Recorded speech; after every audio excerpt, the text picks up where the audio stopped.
We're good. Rolling. Just fucking sitting here like this, fucking waiting.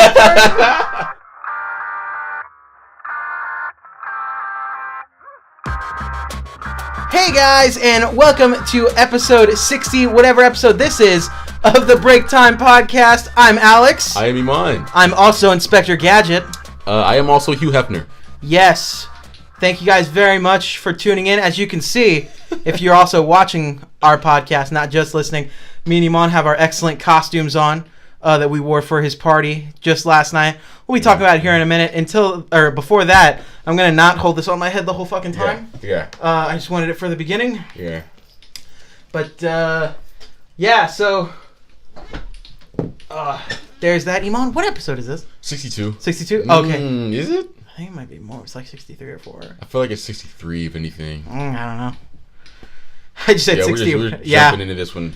Oh, but guys, thank you very much for tuning in to this very spooky episode of Break Time. This final Halloween edition of Break Time. This is the final episode of our Break Time October celebration that we've been doing, making holidays great again, doing a whole month of Halloween-esque episodes. So, no worries. Hemon's fixing some shit. Yeah. But, guys, so as you can see, I'm Inspector Gadget. And briefly, I wanted to talk about what led both of us to picking the costumes that we picked out. So are you going to do this for, like, Halloween, too? No, not this one. I can't even celebrate Halloween. I'll be at work. That fucking sucks. Yeah. I'll probably be doing something small. Like, we might have, like, a little gathering or something at the apartment or something. Yeah, I mean, if somehow I can't... My plan was to just pass out candy to the kids. I'm super excited about that for some reason this year. I can't do it as fucking Hugh Hefner. My girl is a Playboy bunny. It's kind of weird. Why? It's not weird at all. Just do it. You don't think so? No, just do it, bro. Do it. Pass out condoms. If I can. Dude, I have a bag of condoms. I'll just give it to you. Oh, really? You got a bag of condoms. This is a busy man right here. No, I got... it's a different way I got it. Okay. I say it's not like I just bought a bunch of condoms and I have a bag because I never use them. These. Okay. Yeah. But I want to talk about what led us to picking out these costumes. Eman, I want to ask you first, what led you to going with your Hugh Hefner get-up you got going on here? Dude, I was going to eat lunch with my girl's family, and we're in the back seat, and we had decided that I might throw a party for Halloween. Mm-hmm. And so we were kind of just bullshitting back and forth costume ideas if we did throw the party. And she's next to me, and she's sitting down, and we're just chilling, and then she's going through Google images of different ideas and shit. And then she showed me a Hugh Hefner and a Playboy bunny outfit or couple costume. And I was like, stop playing. Why are you fucking playing with me? Mm-hmm. She's like, no, I'm serious. I was like, oh, okay. It's on the table. All right.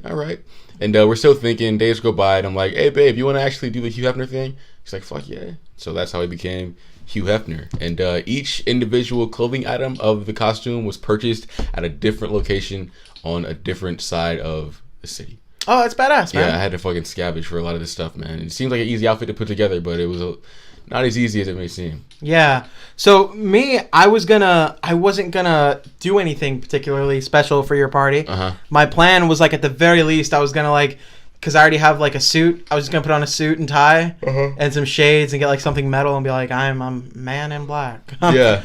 Some bullshit. I was gonna do something cool too. Very minimal. And then I was talking to my office manager the other day.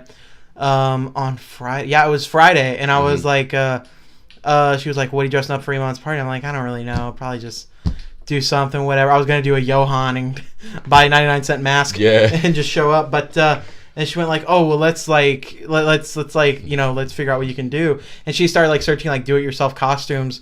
And, I started searching it too. So we're just both like kind of figuring out what I was going to do. And, it came down to Bob the Builder or Inspector Gadget. I recall the text. Yeah. So I texted you, my brother, my mom, my lady, and then I asked our office manager, Myra. Uh-huh. So I asked 5 people, and I was like, Bob the Builder, Inspector Gadget. Yeah. Myra said Bob the Builder. You said Inspector Gadget. My lady said Inspector Gadget. My brother Willie said Inspector Gadget. Yeah. And then, oh no, Willie didn't respond. My mom said Inspector Gadget. He didn't respond? No. So I got 3 Inspector Gadgets, 1 Bob the Builder, and 1 just non-voter. So, but yeah. So then I went out because I remember what my thought process was like. oh, I have everything for Bob the Builder. I'll need to go like buy some overalls and then a fucking hard hat. And hard hats are like $6 or some shit. Yeah. Right. So then when I was going to Inspector Gadget, I was like, oh, I just need to buy the hat because I'll borrow a trench coat from Eman. Yeah. Because you had like 3 trench coats. A lot of fucking trench coats for some odd reason. And then I texted you and you were like, dude, I literally just threw those out like a week ago or some shit. Yeah. And I was like, fuck.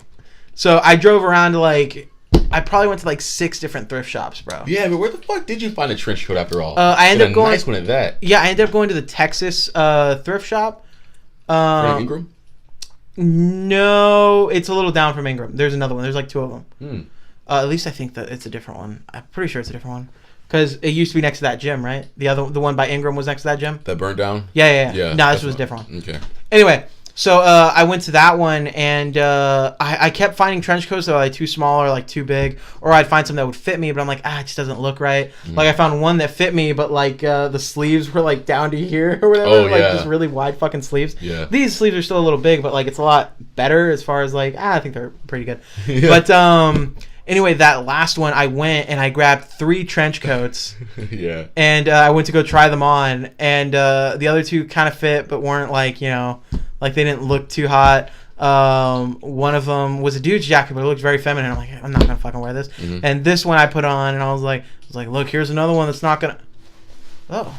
Yeah. Oh. Feel that nicely. Yeah, Hell yeah, dude. So I got that, and then I couldn't fucking find a fucking hat anywhere. Because then my mom and my dad were out, and they found a hat. So they found this hat for me, so I could put it with the costume. Clean. But yeah, no, I just kind of did spur of the moment, and then I decided like. If I just showed up, people might just think I'm just like a detective or I'm a pedophile or some shit. I don't know. So I was like, I need a prop to go with it. So then I went to Home Depot, got some like PVC and tape and shit, and made like little helicopter. Now, what are these flaps, man? What are the actual propellers made out of? Oh, what is this even on my fucking hat?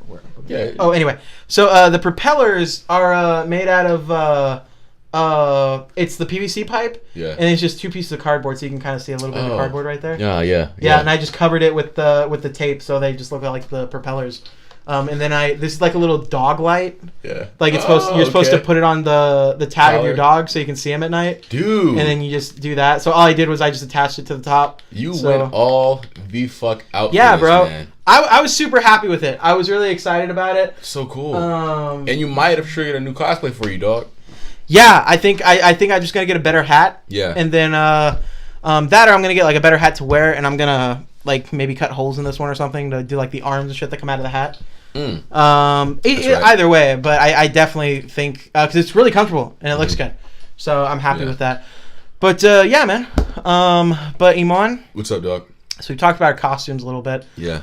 You had something that happened yesterday. I did, man. Yeah, you had something, but I don't want to get to it just yet. Not just yet. Okay, not just yet. We're still recovering and shit. But guys, if you're not familiar, this is the first episode you're tuning in for whatever reason. Me and Eman for the entire month of October, every beginning of the episode, we kind of recap some things, our week and all that, and then we talk about murderers, killers, these deranged people that live in our society today. The twist of it is that they're people that are from our hometown of San Antonio or who operated in our home state of Texas and in the areas around where we live. So we have another set this week. So we had... Hold up. So who have we done? We did Janine Williams? Johnson? Is it Johnson or Williams? I think it's Williams. Janine, whatever. Succinylcholine lady? Yeah, the lady who was killing babies. It was like Janine Williams, I think. And then we did the Alligator Man. I forgot the gentleman's actual name, but he went by the Alligator Man. And then last week we did Charles Harrelson, who, if you haven't seen that episode, go check it out because he has a very interesting relation to someone famous. Yeah. And then we also did what's her name? It was like Ira Garza, something like that. Norma? No, it was a lady from San Antonio who did something very gruesome to her child. And go back, check those out. They're really awesome. Yeah. But we have 2 more this week that again have to do with our state and city here. And actually, I reached out to so my office manager. Eman used to work with her too. Her name is Myra. Our office manager. my ops manager, she's very into My Favorite Murder and like crime dramas and that kind of shit. So when I told her that we were doing that for the podcast, she offered to help find some murderers for us to investigate, talk about. So she did. So thank you, Myra, for helping us find these two. So I want to start with this one. Okay. So this one happened. This gentleman's name is Ira Atbury. And this took place on April 27th, 1979. Do you know what the Battle of Flowers is? Yeah. Yeah, it happens every year. You know, there's always parades, some cool shit happening.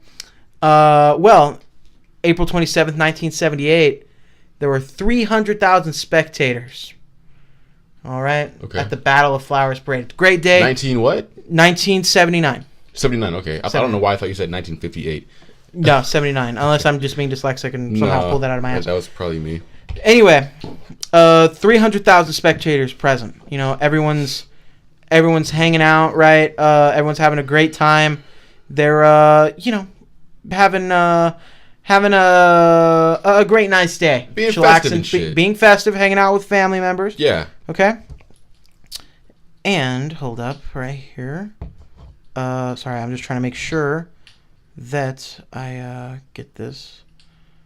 You good, my man? You do what you got to do. Fuck. Anyway, so this gentleman near the parade, Ira Atbury, asked a local business if he could park his vehicle, his mobile home, in front of their. It was like an RV or something like that. If he could park it in front of their place of business. They said yes, so he parked it there near where spectators were watching the parade. And again, 300,000 spectators were present, and then 5,000 of those spectators were forced to dive for cover as shots rang out into the parade. So he fired into the parade. Okay? He was shooting at anything that moved and shouting, "Traitors, traitors, traitors." Okay? Ida Long, age 26. Ida, first name, Long, Ida Long. last name? Ida's first name, Long is last name. Okay. Age 26, and Amelia Castillo, age 48, were killed. 50 others were injured. 30 from gunshot wounds, and 20 from the stampede of people trampling over their bodies. Of course. Oh, okay. My God. So, the police found out where he was, zeroed in on his location, tried to get him to come out, and he was firing at them. Wow. He had a firefight with police for 30 minutes. This is in San Antonio, right? San Antonio. Dude, I've heard of this, man. So he had a firefight with police for several minutes, and then all of a sudden, a last shot rang out. Silence. Fuck. He offed himself with a .38 caliber revolver. What a bitch. Placed the gun behind his right ear and shot himself. Searched the vehicle, his mobile home. He had 15 weapons, including a double-barrel shotgun, a semi-automatic pistol, 9 rifles, and 4 .38 caliber revolvers. Wow. Okay. He was extremely headstrong. He was frequently fighting with his father, some of his personal life stuff. He had never been married. He was in a car wreck at one point. Okay. And after that car wreck, he was disabled and started imagining things that weren't quite true. Oh. He was becoming very delusional. Oh. He was just kind of becoming very paranoid. Like someone was always watching him. Like the government was out to get him. Just crazy, weird shit. Yeah. So that's why when he fired into the crowd, he was yelling, "Traitors, traitors, traitors." Clearly, because in his mind, something else was going on that wasn't actually happening. He had been forced to leave the trailer park in which he was living because of his extreme paranoid behavior. Wow. Yeah. So again, there were 300,000 people there. He fired into a crowd of 5,000 people that were all freaking out, running out of the way. Yeah. He killed 2 people. Right? I believe that's correct. Yeah. He killed 2 people. Ida Long and yes, and Amelia Castillo. So killed 2 people. 50 were injured. Again, 30 from the gunshots and 20 from just the fucking stampede of people that were running through. So the wounded 6 policemen, and 38 civilians. Yeah, I want to do some diving into this, man. But go ahead. Yeah, man. So several policemen were also harmed. He targeted the policemen first. Okay. So he went out of his way to determine where police were, Makes sense. fire at them, and then start firing at people. So he was trying to disable. Suppressive fire and exactly. shit. He was trying to take out anyone who was in his way. Now, can I get that gentleman's name one more time, please? His name is hold up. His name is Ira Atbury. IRA ATTEBURY. Tom Mueller, an exchange student from Dusseldorf, West Germany, was on a parade float with 8 other teenagers when a policeman standing not 3 yards away was shot in the leg. Wow. He said, quote, "We all laid down. At first there was no panic. I heard the bullets whistling over my head," said Mueller, 18. "It was just horrible. You can't just imagine what it was like. Oh my God, it was horrible." Wow. Yeah. So the Battle of the Flowers Parade is part of the San Antonio annual Fiesta Week. Happens every year. Still happens. Officers on duty quickly surrounded the motorhome, opened fire, and said that the shooting between police and the gunman started just after 1 p.m. and lasted for half an hour. Mm-hmm. So the incident ended at about 2:15. Following a period which no shots were fired from either side. And then the police, after the gentleman was killed, the police waited 45 minutes to move in because they thought the man might have had hostages or might sense. Still, be a threat. Yeah. But so that's the first one. So and this is just some basic coverage. I thought they have live footage. Insane. That's fucking crazy, and it's crazy that that's not talked about more. Mm-hmm. That should be definitely talked about, especially in these gun right conversations or gun control. What is it? Gun control, gun rights. Yeah, I'm a little going today. These gun right conversations. We always use the example of like Columbine, Sandy Hook. I think this could be used as an example. You know what I'm saying? Mm-hmm. Like this is one of those things where it's pretty fucking huge. It's kind of weird that it's faded in history, and that's local. And I don't even know about it. So what's not local that was, you know what I mean, on that level? Yeah, it's crazy. Really, and it's not like it was forever ago. This was what, like 79. 79. So what, like 40 years ago almost? Yeah, roughly. Yeah. So the 39 years ago. It's not something that it's not something that we ever hear about or something that ever gets talked about, like you said, in that conversation of those gun rights, anything like that, and just the story, how gruesome it was, how clearly it affected a lot of people. You would think we would be talking about it more. Yeah. And it's one of those things, again, like we talked about last week with one of the killers that we discussed, was it's always really interesting to me when the motive is just their fucking craziness. Yeah. You know what I mean? Yeah. He fucking bonked his head in a car crash. Yeah. Now he's a homicidal maniac. Yeah. Wasn't thinking straight, and now he's like, I'm going to fire into this crowd of people. Let me know if my nipple is hanging out at all during the podcast. This is a very low... Oh, we'll get demonetized. Yeah, we will, so... Not even monetized. I know. So that shit is insane. So what are your thoughts on that, Eman? I mean, I know you kind of mentioned it a little bit, but any additional thoughts or anything while I pull up the next killer? That's fucking crazy, man. I don't know. That's insane. I really have no thoughts. I previously definitely expressed them already. So we have a second killer that I want to talk about. His name is Tommy Lynn Sells. Sells, Sells. So Mr. Sells is a very prominent serial killer. He has a nickname similar to the Alligator Man, and his nickname is the Coast to Coast Killer. Ooh. He killed all over the United States. Ooh. So, but international, baby. Yeah, but the murder that brought him down happened here in San Antonio. Okay. So, alrighty. So Tommy Lynn Sales was a serial killer who claimed responsibility for over 70 murders across the United States, earning him the nickname Coast to Coast Killer. Sales was convicted of only one murder, but the single conviction was enough to land him on Texas's death row. Okay, so on December 31st, 1999, 10-year-old Crystal Searles, Surles, I guess I'll say Searles. 13-year-old Crystal Searles was staying at the house of a friend, 13-year-old Kayleen Katie Harris, when she was attacked by a man in the bedroom where the two girls were sleeping.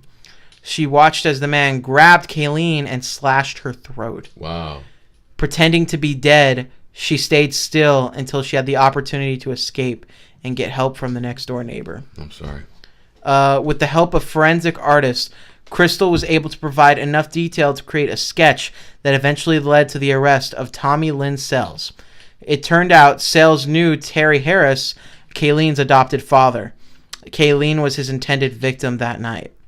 Sells was arrested days later on January 2nd, 2000, at the trailer where he lived with his wife and her 4 children. It was a perfect arrest. He didn't resist. He didn't even ask why he was being arrested. He relieved himself to authorities. They handcuffed him. They took him in. Wow. Nothing. So they take him in for interrogation, and he is very upfront.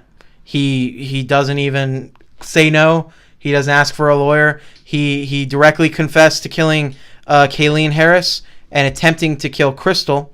But that was just the tip of the iceberg. During the following months, Sells admitted to killing multiple men, women, and children in several states across the U.S. So he had killed multiple people, and just this one time someone ended up staying alive, surviving, and snitched on him. Yep, snitched. Well, not snitched on him, but got to authorities, gave him a good description of him, and they were able to track him down. So it says that he confessed to 70 plus murders. The number of victims that they can confirm, like they're like, oh yeah, all these details line up, this is how it happened, is around a little more than 13. But he claimed more for he claimed more, like he did more. And he was arrested when he was 36 years old. So there's a part here that's really fucking eerie to me. If I can find it real quick. Alrighty. Coast to coast. Okay. So, they gave him the death sentence. Okay. Of course. So, he was put to death in 2014. So, fairly recently, about 4 years ago. Yeah. And the murders took place, I'm sorry, what the murders took place in... not what year specifically, but like what 1999. Okay. Was the year that he was arrested, okay. or was the year that he committed that murder. Yeah. He was technically arrested early 2000 because it was December. Okay. So, but yeah, just at the turn of the century. But he was put to death row, and he was killed by lethal injection. They asked him if he had any last words. He said no. Yeah. Didn't say anything. Didn't struggle or anything. Yeah. He closed his eyes. They injected him. He started snoring like he fell asleep, and then he died. That's too peaceful, man. Yeah. That's too fucking peaceful. Very just chill out. Now, what was wrong with the electric chair? I think we're already past the point where that was seen as like a humane... that's what I'm saying, but I mean... Yeah. I mean, okay, that's fucked up, but that's just too peaceful, dude. They're literally going to sleep. Yeah, it's really crazy because, like, there's always, like... It's really weird, especially like how humans think of the punishment sometimes. Yeah. Because it's always like, oh, life in prison. Some people are like, fuck life in prison. Kill him. But then we killed this one, right? And you hear like, oh, he didn't say anything. He went to sleep and he died. Yeah. You know, and it's almost like we want to see like that fear. We want to know that they suffered almost. Or like it has to be like we want to know there's some comeuppance. Right. Some form of not even payback, but punishment for your actions. Yeah, man. and technically he got punished. He was killed. But to him, is that even punishment? Exactly, but he might have wanted to die. Yeah, that's true. You know what I mean? Like, he's a sociopath. That's not going to faze him. He took a never-ending nappy nunu time. Like, that's it. It was really peaceful, man. And the amount of the 70 fucking people, dude. The amount of distress that he caused not only those people but their families, and to him to just put the Z's up and be gone. Like, that's it. Yeah. It's pointless. It's fucking pointless. Yeah, I found him more because the first one's they're both very interesting. Obviously, both always very sad because people died, but I found him more interesting because he was very much like they go up to him and he just it's cool. Go ahead, take me. Yeah. You want to know what I did? This is what I did. Yeah. These are all the other people I killed. Yeah. Oh, I'm gonna die now. I'm gonna take a nap. I'm gonna Right. Right. Very just chill. Damn. I think he well, obviously it goes without saying this guy's a certified sociopath, plaque and everything. He just has no feeling. He has no feeling for anything except killing people. So it doesn't matter if he's behind bars in jail for the rest of his life or he's not, or he's a free man. He's going to feel the same, which is numb, nothingness, right? So I think when he was finally arrested, it was like, the only thing about my life that's different now is I just can't kill people. I just can't have that rush. So fucking whatever, take me to jail and kill me. I'm going to be just as happy then as I am now. It's fucking weird. But I think it's weird. He's a true sociopath. Yeah. Damn, man. He didn't bunk his head in no car crash. He was fucking born That's what way. I was thinking too. Like the other guy, like you can kind of draw an excuse of like he harmed himself. He wasn't all there. He physically hurt himself. Yeah. And it affected him mentally. This guy was just fucked from the beginning. Like he just... and there's more stuff in there about the different trauma that he experienced in his childhood that they think could have led him to that, being that type of person. But there are sociopaths, like high functioning sociopaths, like people who are thrill seekers, bank robbers. Yeah, they're usually can be classified as sociopaths. They have to go to extremes to feel any kind of rush or satisfaction or emotion, you know what I mean? Which is why they do crazy things like skydiving or climbing the side of Enchanted Rock for no good reason, things like that.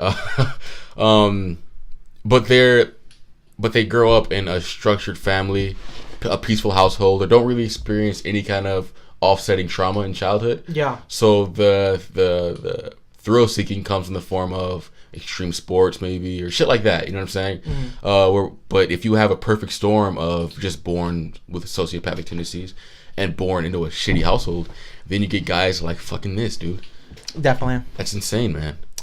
But guys, that's it. Wraps it up for the killers, the murderers that we've been talking about throughout this month. And you know what, it is interesting to read about, but also I don't understand those podcasts where they only talk about murders. I couldn't do that shit, man. Yeah, because like I could probably listen to it like once or twice, like sometimes like you're watching mindless TV and it's like, oh, Forensic Files, this woman killed her husband. Let's do it. Let's get it. But not only that, like there's always like, oh, he cheated, or there's some other shit going on. We looked into people that were just fucking batshit crazy. Yeah. Like just fucking, and the scariest part to me is that these aren't people that are in Washington or people that are on the other side of the country or whatever. These are people that are in our state. These are people that happened around us. You know what I mean? Yeah. So I implore you, if you don't live in Texas, if for some reason you're watching us and you don't live here in Texas, look into wherever you live. Yes. You know what I mean? Like history. Like see what kind of crazy shit happened where you live. Because we always hear about like, oh man, the Florida shooting.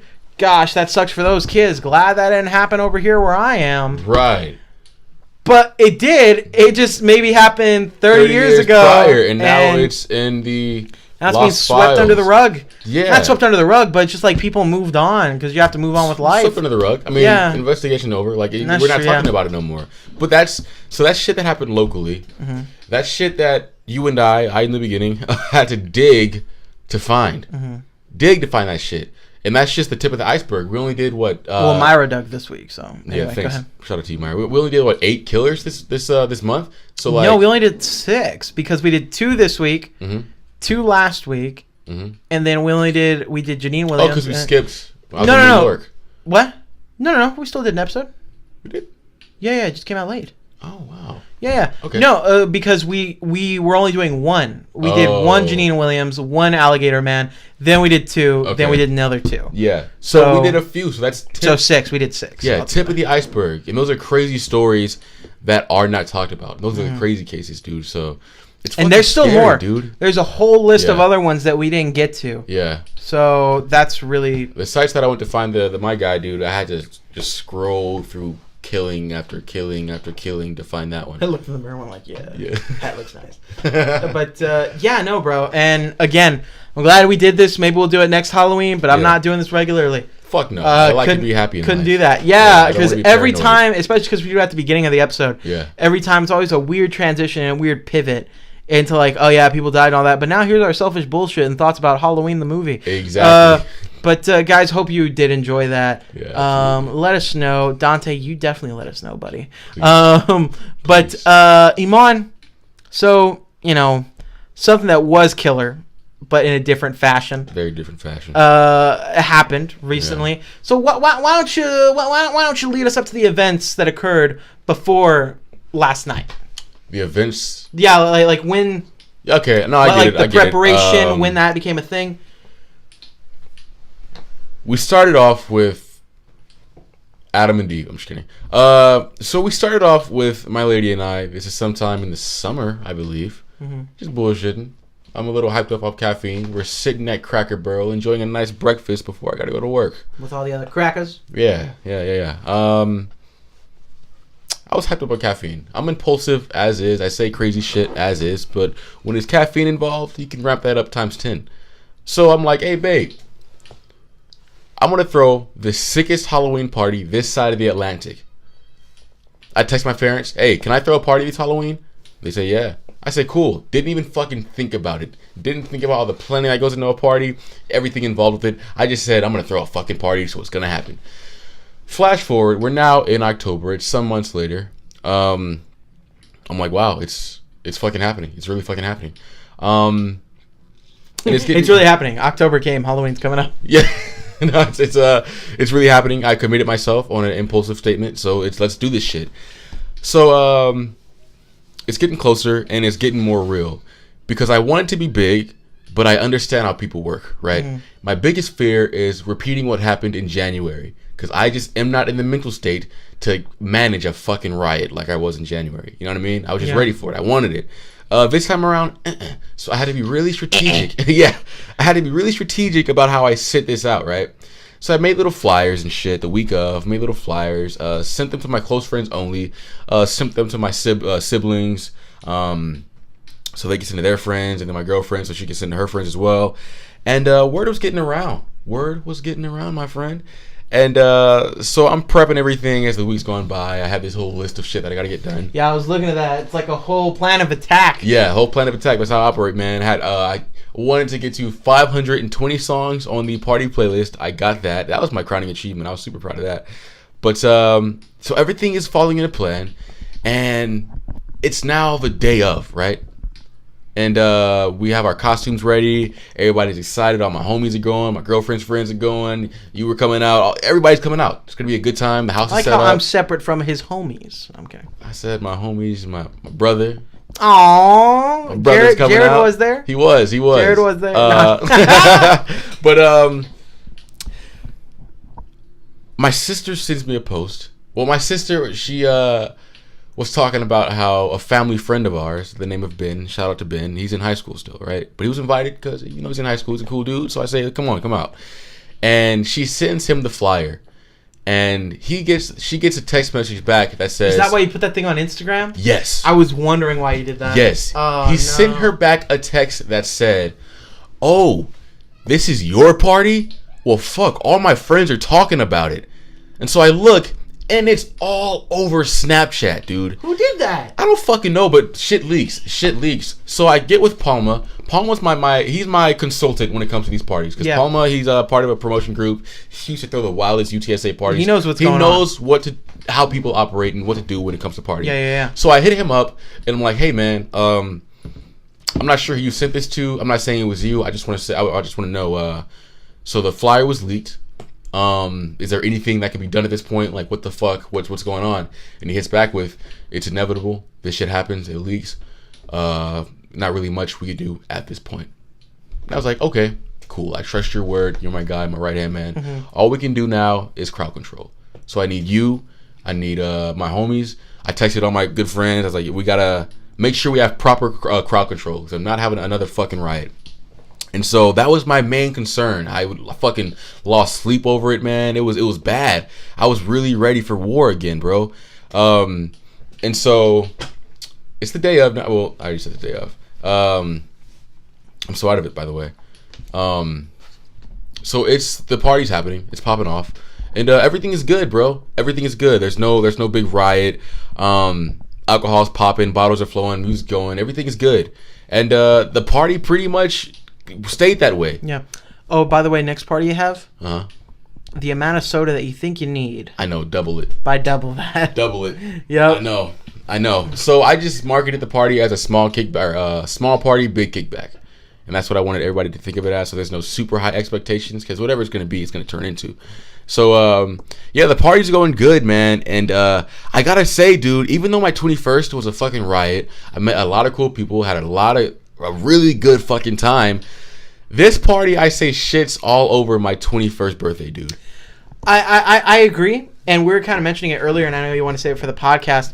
I think there were more people at your 21st party. Mm-hmm. There was more stuff going on. Mm-hmm. But I don't think more people equals better party. Better time. Yeah. Exactly. So this one, like, there was enough people to where it was like it was crowded enough for it to be fun. Yeah. But open enough for there to be mobility, right, and for you to have that flexibility and having a good time, yeah, whatever you wanted to do, you know what I mean? Because at your party, for a while, like, I was chilling outside drinking by the fire pit, and then at a point I couldn't do that because the party started leaking outside because it had to, not because people wanted to be outside.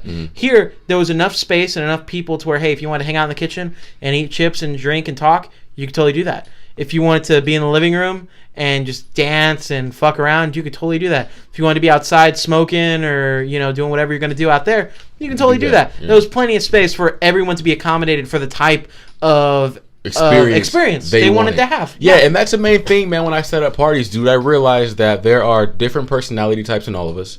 I have a wide variety of friends who also have a wide variety of friends of all different kind of personality types.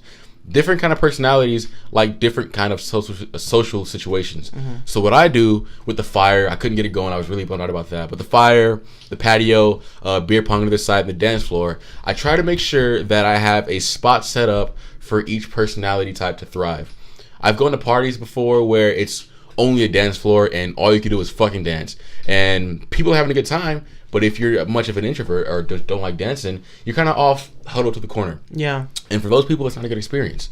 I've gone to parties where you can't dance because there's no music and you're forced to just mix and mingle and thrive in that kind of social situation.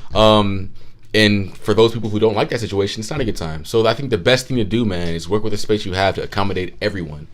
And I think, dude, the reason, man, that I throw, to toot my own fucking horn, such great parties, dude, is that and the fact that you just gotta be self-sacrificing when it comes to a fucking party. Definitely. Parties and throwing a party and selfishness does not mix at all. When I was telling folks how many bottles and how much money I planned to spend on alcohol and how hard I was working on the party playlist and making sure everything was good and just the money coming out of my pocket and the brain power going into this, they couldn't really compute. It didn't make sense to them.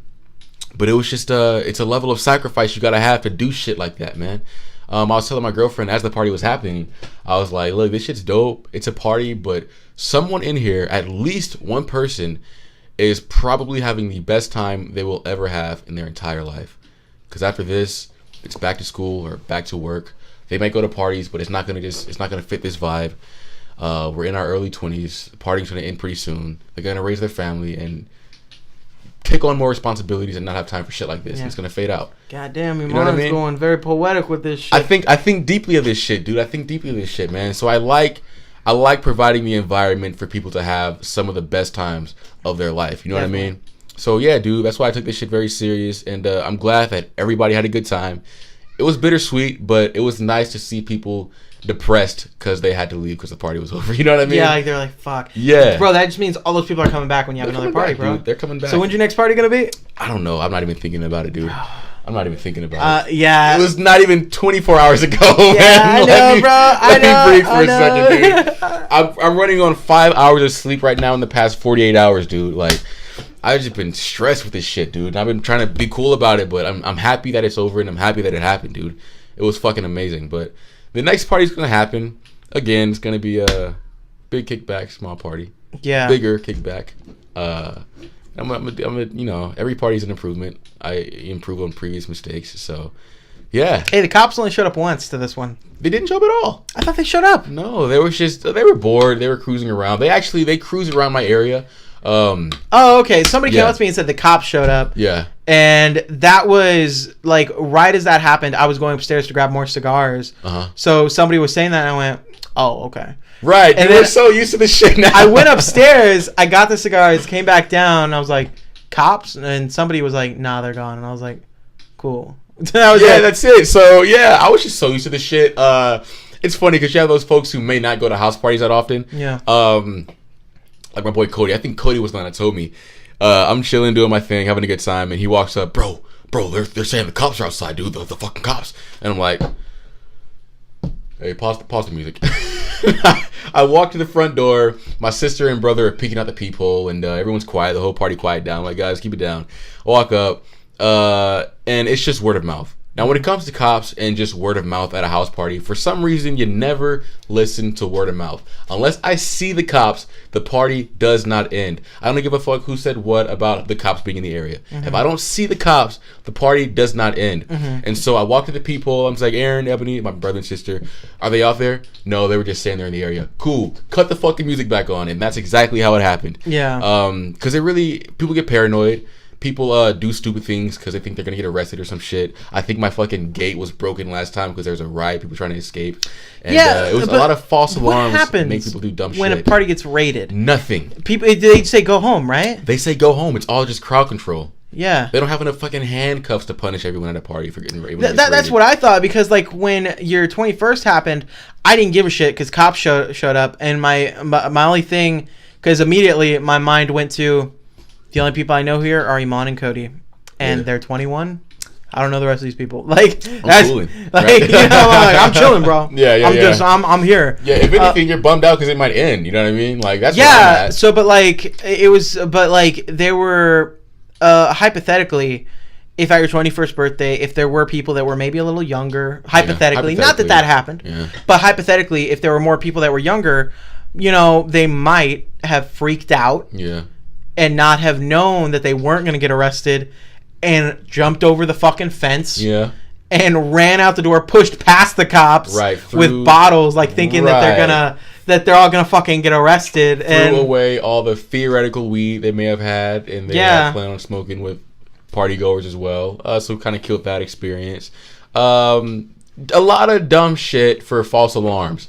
Well, not only that, it's that I don't think they understand what would actually happen. Yeah. You know, because people always hear party get raided, and then whenever you see a party get raided in like a movie or a TV show, it's cops busting in with a fucking SWAT team and arresting people, and everyone going like, take the cake and run. Yeah. Like, that's like the Hollywood version of what a raid is. Yeah. So I think that's the only point of reference most people have. Yeah. So to them, when a party gets raided, they think it's a much bigger deal than it is. Because all that would happen is they're like, leave. And there might be some substances involved that heighten paranoia and anxiety. So when you see cops and you're under the influence of those illegal, theoretical substances, you do dumb shit. Yeah. And it's dangerous. Folks can get trampled. People do dumb shit when there's a false alarm of cops. You know what I mean? Mm-hmm. So, yeah, man. So that happened, and that was a 10-second hiccup that lasted. I mean, it was no ordeal at all, dude. And so the music was going again, and it was just fucking perfect, dude. The stars aligned. So there are like so many elements of a party that if thrown off could throw everything else off, right? Yeah. Maybe the music isn't good. Maybe the quality, just all around the music, or the quality of the speakers sucks. There are not a lot of girls there, or the girls that are there kind of stuck up to themselves. Mm-hmm. Maybe at a Halloween party like the one that I threw, not everyone's dressed up or some shit. So that vibe was off because maybe half is dressed up and half is not. And now the other half was awkward and left out. Or not enough drinks. The party thrower didn't provide enough drinks. Those kind of elements. But it was everything that could have gone wrong with any kind of party went right with this party. Definitely, everything was fucking perfect. Yeah, dude.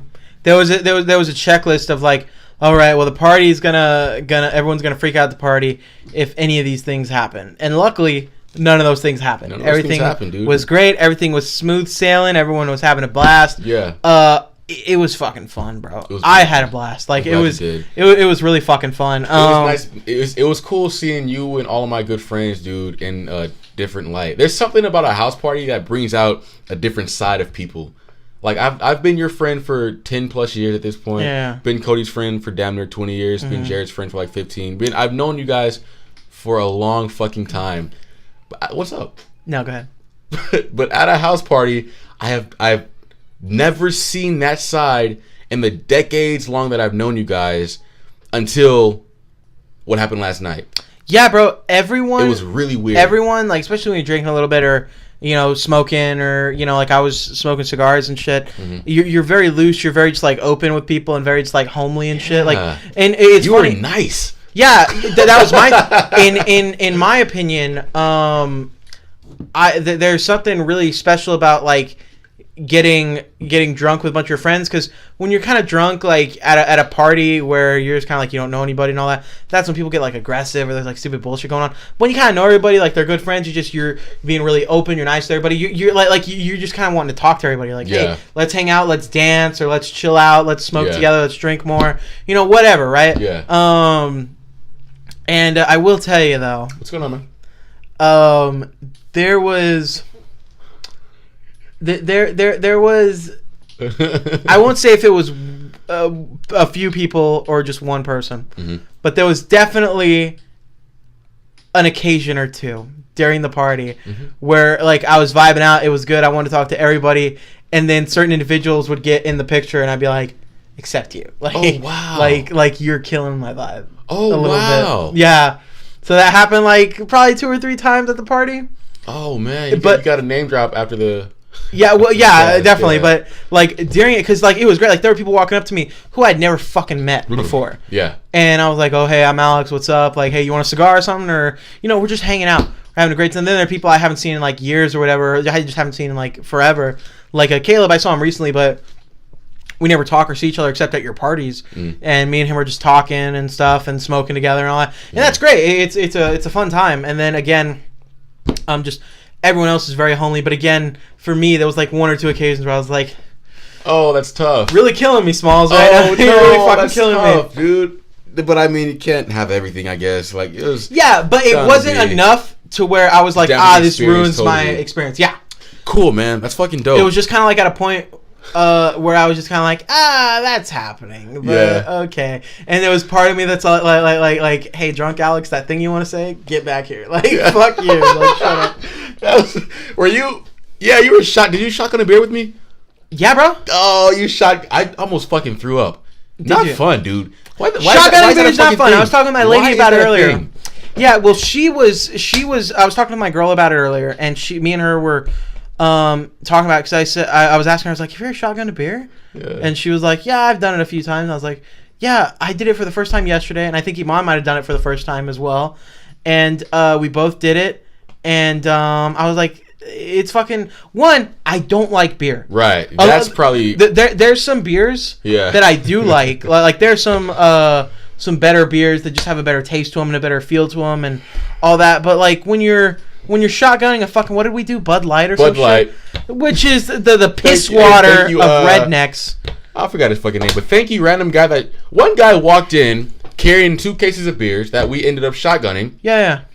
Walks in, sets them down on the kitchen table. He's like, hey, what's going on, man? I'm like, oh, good, dude. Thanks for coming out, man. Thanks for the beer. I appreciate it. He's like, cool. Yeah, man. Thanks. See you later. And fucking left the party. Really? Yes, dude. Yeah, no, thanks, man, for providing the beer, because it definitely helps out with the experience. Me, personally, don't like Bud Light. Don't like beer. Yeah. I think it's the redneck drink. But, yeah, some folks love it. Some folks, that's what they're into. Not me, personally. Right. Anyway, but when I was talking to my girl about it, about the shotgunning, she was saying how, and again, this is why I'm saying it definitely helps the experience, because she was saying it's always 10 times more fun for the people watching.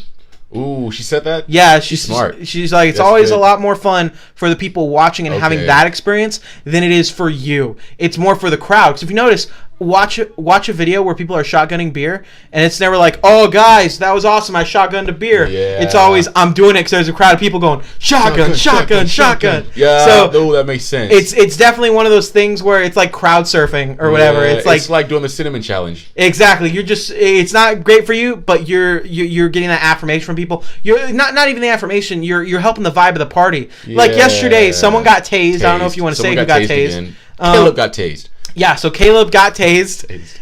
The shit was charged this time. Yeah. I said, fuck that. So Caleb got tased.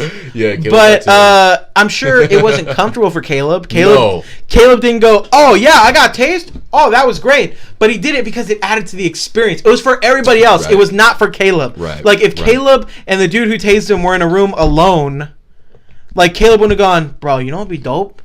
Fucking tase me. You know what I mean? Yeah. Like me and you aren't gonna sit here by ourselves later and go, dude, you know what'd be dope? Shotgunning a beer. Shotgun some fucking beer. Yeah, it's. I think my girl hit it right on the head when it was like. Oh, that's so like, smart. She's very smart. But when it's for the crowd, it's not for you. Yeah. It's for the folks around you, not for you participating. Interesting, dude. Okay, well that makes sense then. I'm less, That thrown being off by the said, experience. like I would do it again for people around me, not for me. Yeah. Like so with that knowledge, I'm now a little more eager to do it. For me, I don't personally foresee myself shotgunning beer again. It goes straight to your fucking stomach, dude. And like you just feel tight and full. And I was like, oh, I'm gonna vomit now. Thanks for the idea, Jared and Cody. Like it was. Yeah. I regretted it as soon as I fucking did it. Yeah, and it was, but again, I think it's one of those things where, like you're saying, the selflessness of throwing a party. Yeah. It's one of those things where it's like, hey, I'm going to make the playlist, I'm going to buy some stuff, and to get everybody else in the vibe, to get everyone else pumped up, hey, me and Alex will shotgun a beer, or me and a group of people will shotgun a beer to get everyone else in that vibe, in that mood, and then everybody else got to do crazy shit or just have a good time, you know what I mean? Yeah, absolutely. It was cool, dude. So, it was fucking beautiful, man. I loved it, bro. I get really emotional thinking about this shit, dude. I know you do, bro. Because it's so fucking cool, man. Like, people who don't even know each other hugging and dancing very scandalously. You know what I do want to do, though? What do you want to... Well, I'm preaching to the fucking choir, man. We used to throw parties back in the day. Yeah, man. Yeah, so you get it. I get it, but I've never thrown a party to the extent that we're at now. I always threw parties like to have, but we did it very much in a similar way. We're like, hey, people can chill out inside and eat and all that. Yeah. There'll be drinks in there, non-alcoholic at the time because we were younger. It was like, hey, they can hang out here, they can be outside, or they can dance, or hey, we have movies playing. Like we just had again shit for each type of person. Yeah, you know. But I was gonna say what I really want to do. Yeah. Because I know you said like you don't know when you're gonna have your next party. You know, you're not thinking about it just yet.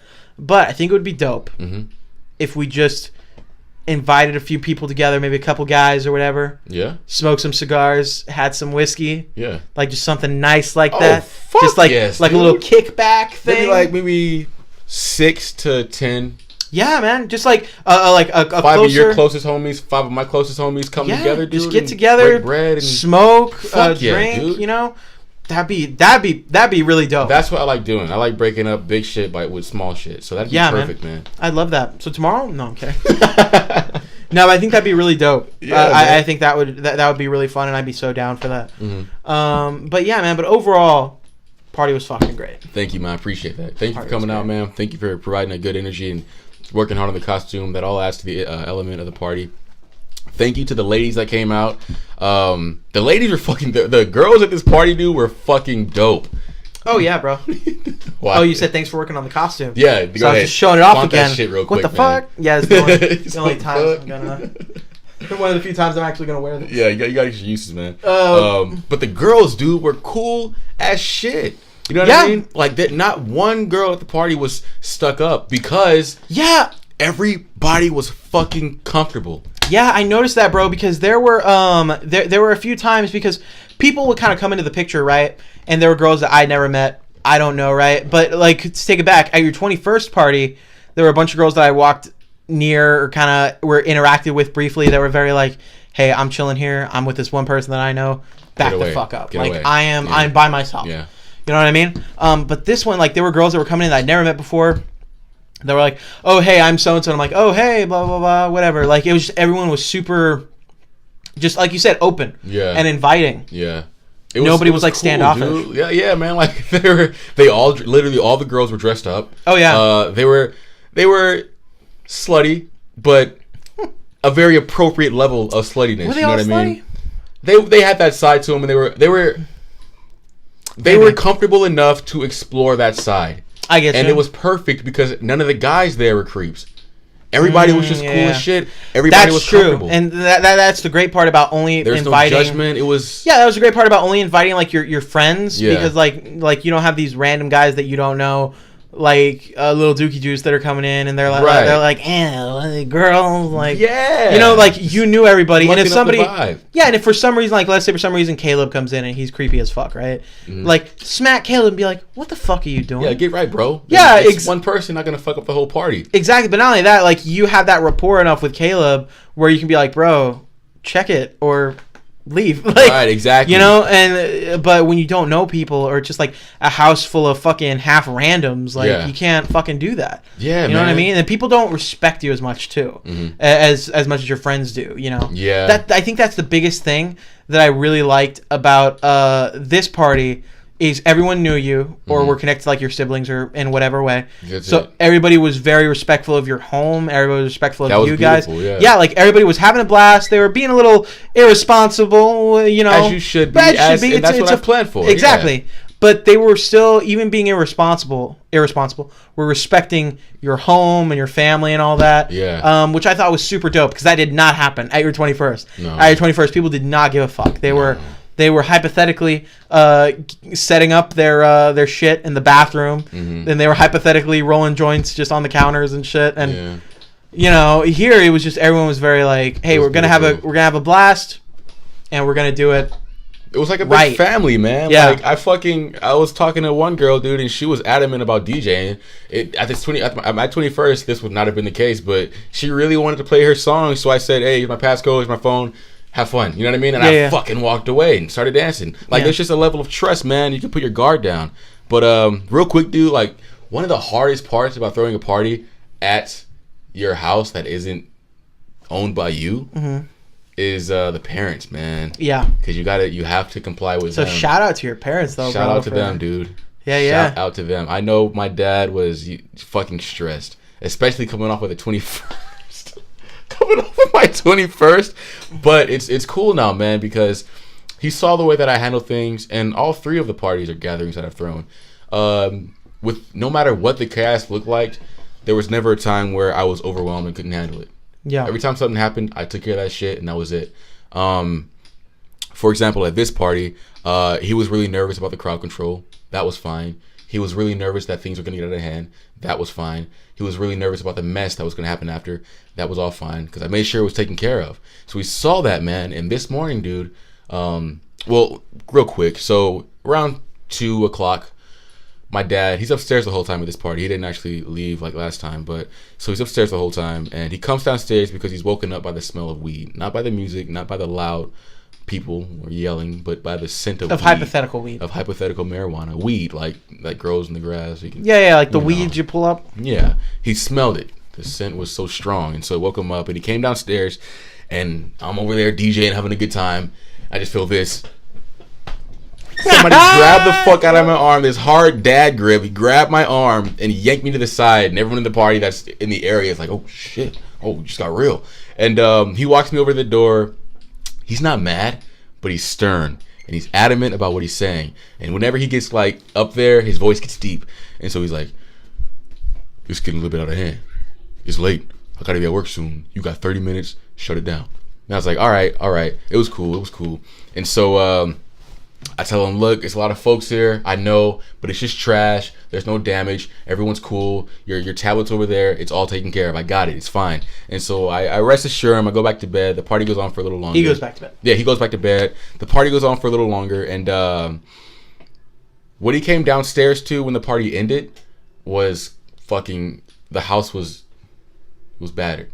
Okay, nothing was damaged, but it was just trashed. It was trashed. I'll show you the videos that I took. This is after we started cleaning up too. We're about 30 minutes in, and this is the video I took. Who helped clean up? Well, listen, man. So my dad had to go to work at 3. He had to leave at 3. The party ended at 2:35. I had to take my girlfriend home at 2. I took her home like at 3. And so he was able to help out for a solid 10 minutes, which is nothing. And so, but still appreciate the help. Well, that goes without saying. I'm just saying, like, we didn't really make a dent together because he wasn't there that long.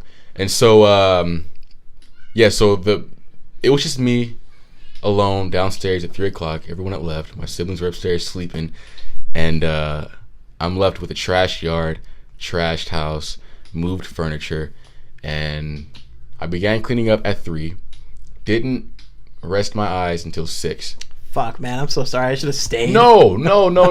But this all comes with the territory. All this I had in my mind. You know what I mean? It's all planned for. And so, Jared said he was gonna stay, but then that motherfucker, I went upstairs for a second, came back down, that motherfucker was gone. Damn! He left with the rest of the party guests. Fucking Jared. Well, he had to work. Bitch ass motherfucking cunt ass mother he literally shit face fuck face bitch ass motherfucking cunt bag. He literally Nazi. He literally stacked 3 fucking cups and left. I was like, what the fuck, dude? And so I did my part. Yeah, I did my civic duty. But and Jared probably, you're gonna tell him that, and he's gonna be like, "Bro, I got rid of all the roaches." Bullshit. But where the fuck was I? Yeah. So my thing was, I gotta get on my dad's good side. I can't. When my dad thinks about the parties I throw, I can't have any negative association. Whether it's cops getting called, whether it's a crazy riot, or whether it's him simply having to come home and just pick up cups. None of that shit could be associated with me throwing a party. All that I want him to remember about me throwing parties is he really handled that. He did a good job doing that shit. Because that's what's gonna keep him saying yes. So that's what I need. So I didn't mind staying up till 6 to fucking clean up, dude. And so he gets home.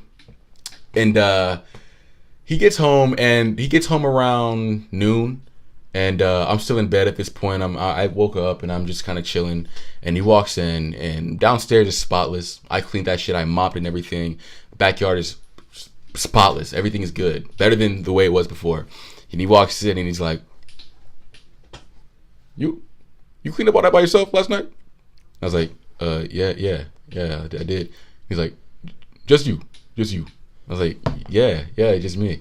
And he was like, "Okay, all right. Actually, I left work early because I thought I was going to come home and help you clean up." I'm like, "Shit, all right. So how was the party?" You know what I mean? And I was like, it was cool. Thanks. I appreciate you for letting me throw it again. Thanks for helping me clean up a little bit. And he was like, yeah, no problem. Oh, when's the next one? Damn! I swear to God. Oh my God! Tomorrow. and he gave me the fucking spiel, dude. And he's like, "Yeah, you seem to be handling this really well." Damn, I was like, "Yeah, Dad. And I understand this is your house, and I respect that. And it's stressful to watch me do this and let a bunch of randoms into your house to party. But you got to realize, you know what I mean? I know what I'm doing. I work with a lot of guys who know what they're doing when it comes to partying. We got this. Everything is good. The next one, you, Mom, and your friends are invited. I just want everyone to have a good time because nothing bad's gonna happen. It's not gonna happen." And he's like, "Yeah, I get that. So I'm gonna let you throw parties here a little more often, man. I'm gonna let you throw them, and I'm gonna step back and just let you take care of it." And I was like, I appreciate that. So never again will you see what happened in January. You're not gonna see a repeat of that until maybe I get my own property.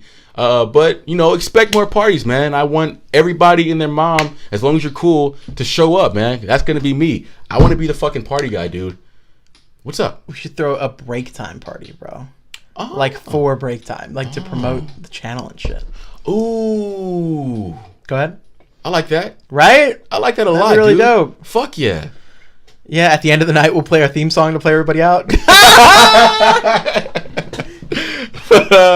But yeah, man, I can go on and on about this shit, dude. I think this is my fucking passion, bro. I think somehow throwing parties or whatever the fuck you want to call it, I think that's my passion, dude. If I could just find a way to promote the shit or like have some involvement in doing shit like that, I don't know, man. I was talking to Caleb and Palma because they're in a party promotion group and they pretty much travel and throw parties and shit.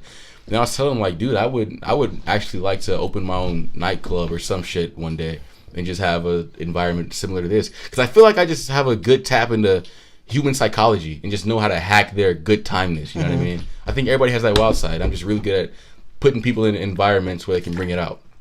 Definitely, so I enjoy this shit, man. I enjoy the fuck out of it. But yeah, dude. Bro. What's up? I'm happy for you. Yeah, dude. And I thank you very much for throwing a badass party. Thank you for coming. Thanks for having me. Yeah. But Eman, yeah, we gotta wind down. Enough about me. Yeah. Wind down a little bit. because Halloween's coming up. Mm-hmm. We've been doing all the stuff for Halloween and all that. Mm-hmm. Obviously, we're not going to be able to do too much for Halloween. I think our big Halloween thing was probably the last night thing. Mm-hmm. But Eman, we've been doing a month of Halloween stuff. Yeah. About making holidays great again and all that, right? Mm-hmm. And I think I like to think things happen for a reason and things work out a way for a reason, right? So we've been talking about Halloween, right? Yeah. And we started off this month of Halloween by talking about what can you do to get in the spirit of Halloween? Right. What can you do to prepare yourself? What are some traditions you have? And then we got more into what are some scary movies you watch? What are what more can you do to get that vibe? And then last week we talked about we've been talking about The Killers, but last week we talked about the new Halloween movie and how it makes you feel, how it scares you, how the vibes, how you get yourself in those vibes of Halloween. A lot of stuff has been about the vibes of Halloween, right? Yeah. But I think I've cracked it. Okay? Oh shit. I don't think it's about the vibes of Halloween. Cause sure, you can put yourself in an area where you got a pumpkin on the screen, and you're being a little more spooky. You're going to the corn maze, you're going to haunted houses and all that. And that's all well and good, right? Yeah. But I think the thing, because we talked about it, is that holidays don't feel special anymore. Yeah. You don't feel excited about Halloween and stuff like that. You don't feel excited about Christmas and stuff like that. I don't think it's that you don't feel special about the holiday. Uh-huh. It's that you yearn for the togetherness and the family aspect of it. You know what I mean? Maybe somewhere along the way we lose sight of that, or it's not there as much as it used to be, right? So your party for me last night, personified, because that was the best Halloween thing I did. Yeah. But it wasn't necessarily besides the costumes, it wasn't creepy music. It wasn't Thriller playing in the background. It wasn't your stereotypical what people think Halloween's supposed to be. Right. But it was just a sense of togetherness. Yeah. And the sense of, just having a good time with a bunch of your friends. And the Halloween part was just something that we all came behind as the vehicle to that party. Okay. And to that good time. So I think the biggest thing about making holidays great again and making Halloween great again isn't the vibes or what movies you can watch or how you can decorate your house.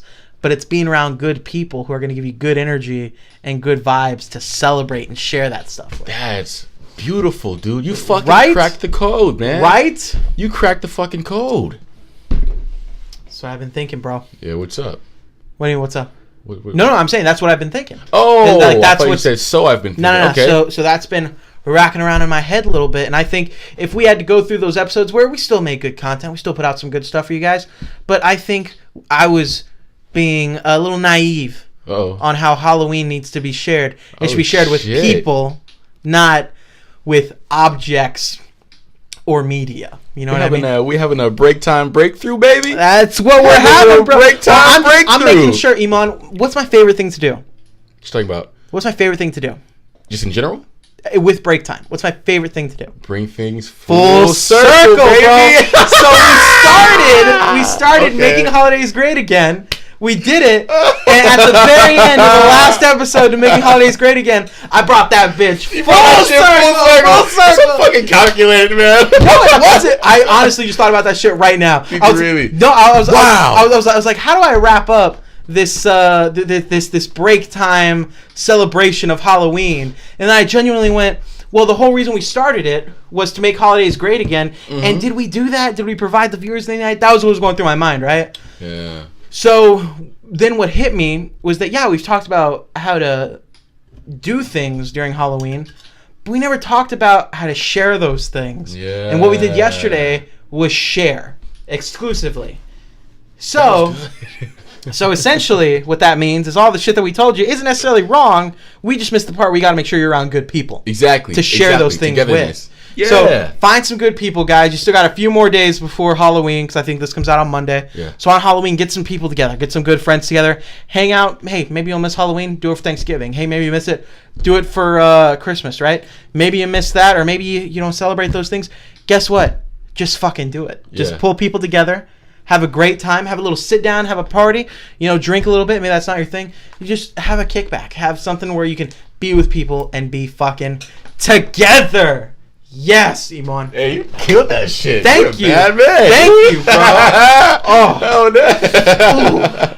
that was good. Well, fuck. We made holidays great again, and we got a lot more holidays to go. Yeah, we got a lot more break time breakthroughs coming for you, I guess, huh? Fuck yeah, we do. Yeah. But guys, again, thank you very much for tuning in to this episode of Break Time. Thank you for hanging out with us for the October Halloween my celebration. God. Yeah, this is it, huh? For Halloween. Of Break Time. Yeah, that's why I had to bring it full circle today. That's why I had to do it today. I'm kind of sad now. Well, we got more holidays to come. Hey, bro. Like What's your up? party? Yeah. Like your party? You're sad. Oh, wow, look at that. It didn't. Oh, wow. Go ahead. You're sad because you didn't want it to end. Yeah. And we don't want this to end, which means when we do it next year, it'll be 10 times more special. Yeah. You know what I mean? So, guys, again, thank you very much for tuning in to this episode of Break Time. Iman, is there anything you want to tell the good people before we end out this episode of Break Time?